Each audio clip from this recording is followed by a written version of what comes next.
குன்னம் தொகுதிக்கு என்ன தேவையோ அதை கையில் எடுத்து தேர்வு காண்போம் என்று கூறியுள்ள ஐஜேகே தலைவர் டாக்டர் ரவி பச்சமுத்து மக்களுக்கு பாதுகாப்பற்ற நிலையில் தமிழ்நாட்டின் சட்டம் ஒழுங்கு இருப்பதாக குற்றம் சாட்டியுள்ளார். இங்க குன்னம் தொகுதிக்கு வந்த உடனே ஐயாவுடைய நெஞ்சில ரொம்ப நெருக்கமான தொகுதி எப்பவுமே சொல்லுவாரு, நம்ம மக்கள் இருக்கிற தொகுதி பாது.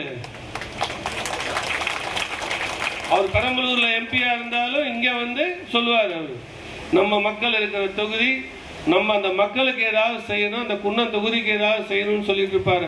அவர் ஆசைப்படி ஐ திங்க் முதல்ல ஐஜேகே வேட்பாளர் வந்து ஃபர்ஸ்ட் எம்எல்ஏ எலெக்ஷனு குன்னம் தொகுதியில போட்டியிட்டோம். ஆமா 2011. அது மாதிரி அவருக்கு ரொம்ப நெருக்கமான தொகுதி. இங்க இருக்கக்கூடிய வேட்பாளர் அவர்களும் எளிமையானவர், படித்தவர், உங்களோடு ஒருவராக இருப்பார், அதுல மாற்று கருத்தே கிடையாது.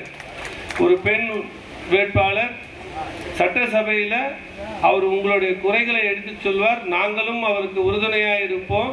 இந்திய ஜனநாயக கட்சி உறுதுணையாக இருந்து எடப்பாடியார்கிட்ட பேசணுன்னாலும் சரி, மத்திய அரசுல பேசணுன்னாலும் நாங்கள் பேசி இந்த தொகுதிக்கு என்ன வேணுமோ அந்த தொகுதி பிரச்சனைகளை கையில் எடுப்போம்.